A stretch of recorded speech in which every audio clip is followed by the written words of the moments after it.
აი, როდესაც მე და მაკამ უკვე დავიწყეთ გადაღება, სტრიმი როდესაც მიდიოდა ტელევიზიაში, კარგად ჩანს საპატრულო პოლიციის მანქანა, ვიწყებ გადაღებას და შემდეგ გადავდივარ უშუალოდ ვისაც ურტყამდნენ იმათთან.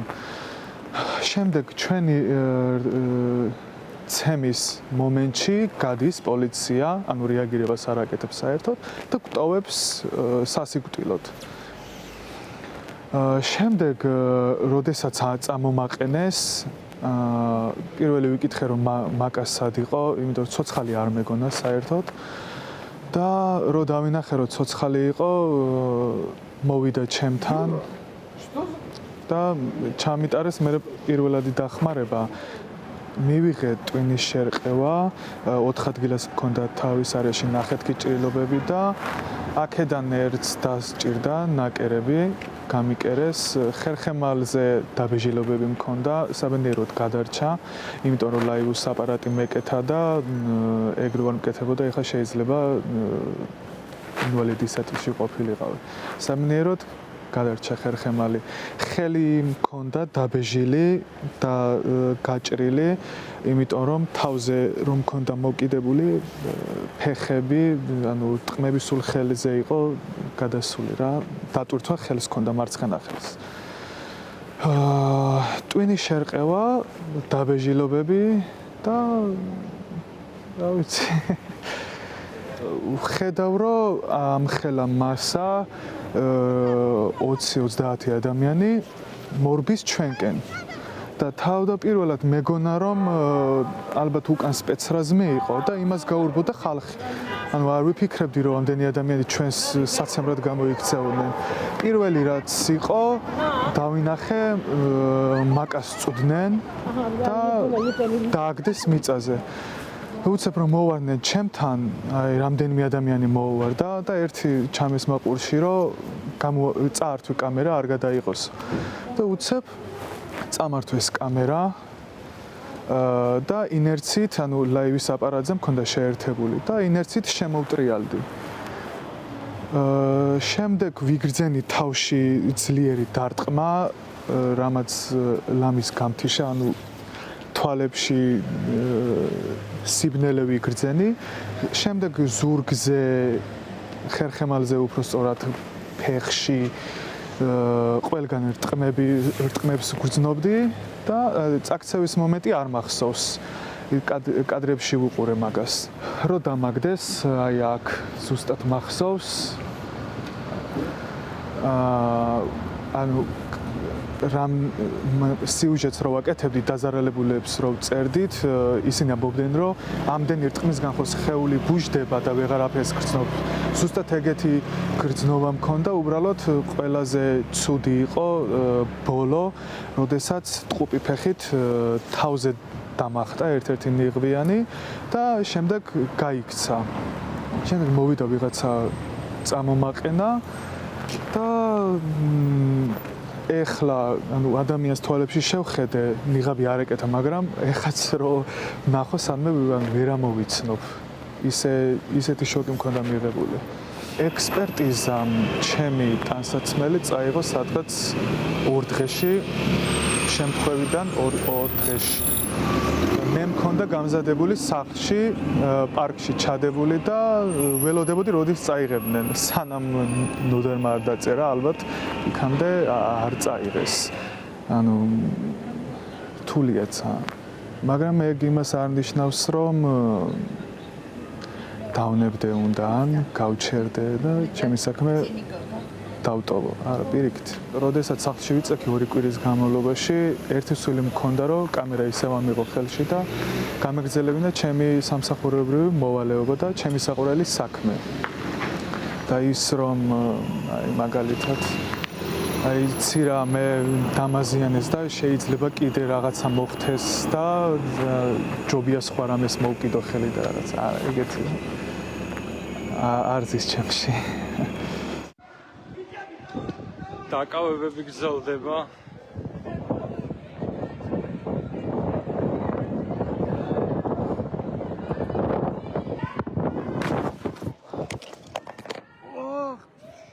28 იყო 29 თენდებოდა, არ მოხს 5 საათზე თუ 6 საათზე დაიწყო დარბევა, რუსთაველიდან მოუყვებოდი ამ სპეცრაზმელებს, გზადაგზა ვიღებდი, ვიყავი Facebook-ის ლაივში რადიო თავისუფლების.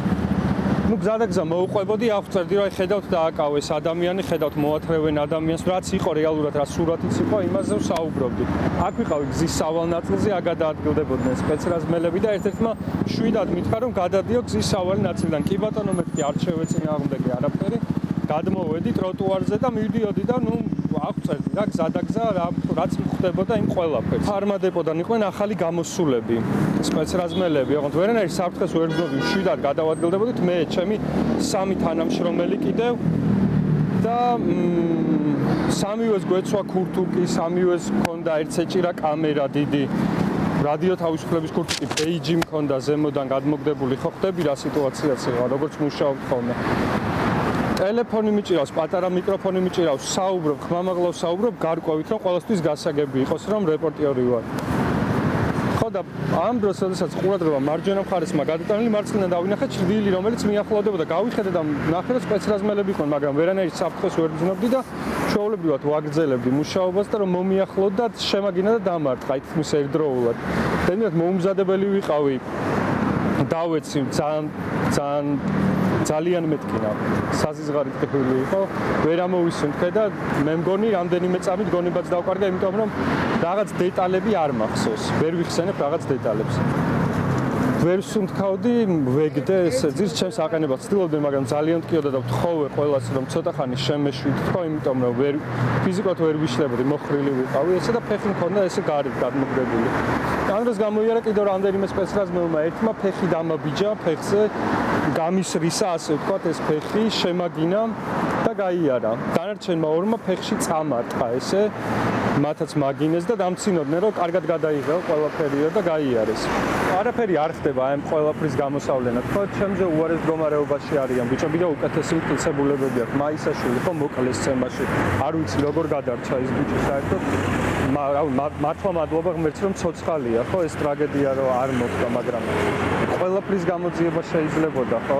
ნებისმიერი ადამიანზე თავდამსხმელის გამოვლენა შეიძლებოდა მაგრამ არ ხდება ეს ისე დავდივარ ისე მუშაობ და ისე ვაგრძელებ ჩემი საქმიანობის შესრულებას თუმცა უკვე იმის გააზრებით ვაგრძელებ მუშაობას რომ შეიძლება ეს კიდევ ერთხელ განმეორდეს და ამის გამო არავინ არ დაისაჯოს გადაღებების სირთულიდან გამომდინარე ბეტად რთული გადაღებები იყო, თუნდაც იგივე აქ საქართველოში რა დავჭერთ გაბრიელ სალოსის ქუჩაზე სპეცოპერაცია, ხო? ფაქტობრივად შუაგულში აღმოჩნდით, როდესაც ვიღებდით ამ ყველაფერს და აღწერდით იქ მიმდინარე მოვლენებს. რავი, ომი ყარაბაღში 2 ომი 2016 და 2020 წლების ომი, როდესაც განჯაში შევედით, ეგრევე დაგვბომბეს, ხო? ანუ კი, უფრო მეტად რთული გადაღებების მინახავს და უფრო რთული სიტუაციებიდანაც ასე ვთქვათ, მშვიდობით გამომძრავ. მაგრამ ეს ხომ განსხვავებული ეს ხომ შენ ქვეყანაში ხდება, მას ხომ შენი სამართალდამცველი აკეთებს არა? ეს შეგრძნება არის, ეს შეგრძნება გაძლევს იმ უშიშროების განცდას, რომ არ ხარ დაცული. თორე კი უარეს კიევშიც ვიყავით, ომი როცა დაიწყო. ბევრ არასტანდარტულ და ძიმე სიტუაციაში ყოფილვართ, მაგრამ ეს ნამდვილად გამორჩეულია, ვინაიდან შენ ქვეყანაში ხდება. არავითარი წინაპირობა არ იყო ჩემი აზრით, ასე მძიმედ დაეშალათ ეს მშვიდობიანი მომიტინგეები და მით უმეტეს 90-ზე მეტი ჟურნალისტია დაშავებული. ვიღებდი ფოტოებს, აი ვიყავი აი ამ ადგილას, ზუსტად ახლა სადაც ვდგავართ, ეს ჭიჭინაძის ქუჩის აი დასაწყისში. და ანუ შედარებით თითქოს ცოტა მეტი დაძაბულობა რაღაცა სიტყვიერი ხმაური, უფრო მეტად აქ იყო, დააკავეს 2 თუ 3 ადამიანიც. და აი რაღაცნაირად აქ განვლაგდით თითქმის ალბათ მედიის უმრავლესობა, მეც ვიდექი სხვა ჟურნალისტების გვერდით და ვიღებდი ფოტოებს. აი რაღაცა მომენტში უცებ აი ეგეთ დავინახე, რაღაცნაირად დაიწყო აქ ხმაურდნენ რაღაც ეს ჯგუფი ნიღბიანების. ძირითადად ცოტაც ქურთუკები, ნიღბები, რაღაც ხუდები, არაფერი ისეთი საიდენტიფიკაციო სხვა არ იყო, როცა ეს ჯგუფი უცებ ესე გამოცივდა ამ მხარეს. აი მე აქ ვიყავი სხვა ჟურნალისტებთან ესე აქ ვიყავით ჩალაგებულები და აი უკვე აქ ვიდექი დაახლოებით როცა უკვე ძალიან ისე მოგვაწყვნენ და აი აქ გამოცივდნენ, ზოგი აქ მაღლა აცვიდა, აი ამ ადგილას აქაც ჟურნალისტები იყვნენ ცოტა ესე მიყარეს, მეცეს და მე აი აქ დაახლოებით ესე ანუ წამოვედი. აი აქ უკვე და ნუ რანენელა ვიწევოდი რომ ყველაფერი და მშვიდად გამოცლოდი და უფრო უსაფრთხო სივრციდან გამეგრძელებინა მუშაობა და ასე მქონდა ხელები აწევა და როცა უცებ დამწვნენ და რაღაცა შემithრიეს და შემაგდეს და დამიწყეს ცემა. არანაირი არც რაღაცა იმის თქმა რომ აი ახლა დაგაკავებ ან რაღაცა ეთქვათ რომ აი ეს წაიყვანეთ დაგაკავეთ არაფერი რა ესე პირდაპირ შემithრიეს და თავიდან ძალიან უხეში დამიწყეს ცემა. მე რა დავიძახე რომ ჟურნალისტი ვარ ასაკეთებ შეცდომა და ამაზე ძალიან ჟურნალისტი რო ხარ ხო და მაგიტომ და შემაგინეს და ნუ მირტყავდნენ და აი სამ კარგად არიჯერს რაღაც ესე წრეში გული და ესე თქმით არავის არ უთქვამს რომ აი ეს წაიყვანეთ დააკავე. აი მხოლოდ მას შემდეგ რაც უკვე კარგად ყველაფერი კამერებით წამართვეს, ჩაფხუტით და კარგად ცემეს, აი მე რაღაცამ დაიძახა შედარებით ალბათ ხელმძღვანელმა რომ ეს წაიყვანეთ ხა დააკავეთო და აი მე რაღაცა ესე გამათრიეს და რაღაცა კორიდორში. ამ კორიდორშიც ასე სულ ყველა თითო-თითოჯერ მაინც მირტყავდა, რადგანაც ერთ-ერთი დარტყმა ძალიან წარედ მოხდა მახსოვს გონება დავკარგე, სადაც ყველაფერი გაითიშა და დავეცი და თვალი რო გავახილე, დავინახე რომ ფეხიც ჩამარტყეს სახეში, ვიგზენი მე სახე ესე სითბო მივხვდი რომ რაც ციცხვლი დიოდა ცხვირიდან და აი მე უკვე რო გონებაც რო დავკარგე და უკვე რო ვეღარ დგებოდი უკვე ძალიან ცუდად ვიყავი. აი მე უკვე ესე ამათრიეს და უკვე ჭიჭინაც უკვე ბოლოსკენ ვიყავი და მე პარლამენტის უკან გადამიყვანეს. იქაც 1-2 კიდე რაღაცა მომარტყეს და მე ეს ერთი დაკავების მანქანა შენ რაღაცა მინივენში ჩამსვეს უკვე 9 აპრილის ქუჩაზე მაღლა იქ ზემოთ. აი გამიკეთეს ხელბორკილები, იქ უკვე საპატრულო პოლიცია დამხვდა. და თან რა თქმა უნდა ისე გააფორმეს რომ თქო საპატრულო პოლიცია დამაკავა და ეს მთელი სცენა ეს ჩხუბის ცემის რაც კამერებით წამართვეს ეს სცენა ყველაფერი გააქრეს რა თქმა უნდა. ჩაფხუტმა საკმაოდ დამიცვა, მაინც კიდევ კაი მეკეთა ეს ჩაფხუტი სანამ მოხსნდნენ ურტყავდნენ სანამ იქ ხელები არ დაეღალათ და არ ეთკინათ. მაგრამ მქონდა ნიშნები რის გამოც მითხეს აი 10 დღენა ორ კვირამდე უნდა წოლილიყავი, მქონდა ნუ რაღაც ეს დაბეჟილობა, ეს რაღაც სახეზე შეშუპებები და ცხვირი მქონდა რამდენიმე ადგილას გატეხილი, რის გამოც ექიმმა მითხრა რომ თუ სუნთქვის გაგრძელება მინდოდა ოპერაცია უნდა გამეკეთებინა ცხვირზე. და იმ დილასვე უკვე ამ სვაში გამთენიისას უკვე შემიყვანეს და საოპერაციოში და ჩვეულებრივ ანესთეზით გამეკეთეს ცხვირის ოპერაცია.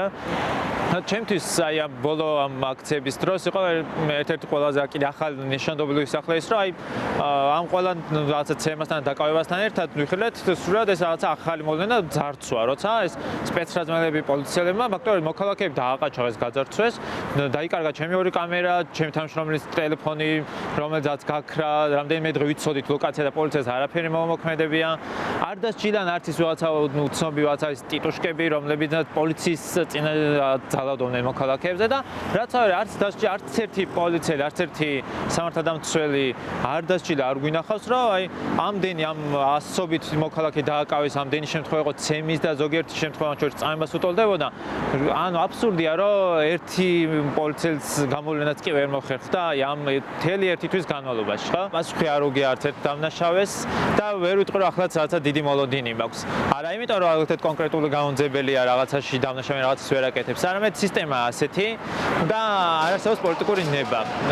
და ან როცა ასეთ ხელისუფლებაში ყველაფერი არის რაღაც ხელისუფლების სადაც ამ მიტაცებულა მათ კონტროლის ქვეშ, არ მგონია რომ რაღაცა თუ არ იქნება პოლიტიკური ნება, რამე წარმატებით დასრულდეს. თუმცა ჩვენ მაინც ვცდილობთ, ან ჩვენ ვცდილობთ რომ ყველა ეს ლეგალური გზა, ყველა სამართლებრივი გზა გამოვიყენოთ აქ, ამოწუროთ და ვეცადოთ რომ დადგინდეს ეს სიმართლე და პასუხი აგონ დამნაშავეებმა, იმიტომ რომ ესე ძალიან მნიშვნელოვანია რომ არსებობდეს პრეცედენტები რომ ვიღაცა დაისაჯოს ამ ესეთი ფაქტებისთვის და შემდგომ უკვე სხვა ჟურნალისტების მიმართაც მერე მეტი სიფრთხილე მაინც გამოიჩინონ. ამიტომ ჩვენ მაინც ყველაფერს ვცდილობთ, სწავლოთ შემდგომ ადამიანის უფლებათა ევროპულ სასამართლოშიც თუ აქამდე ყველა მექანიზმი აღმოჩნდა უშედეგო და ვეცდებით რომ რაღაცნაირად ერთი პრეცედენტი მაინც შევქმნათ.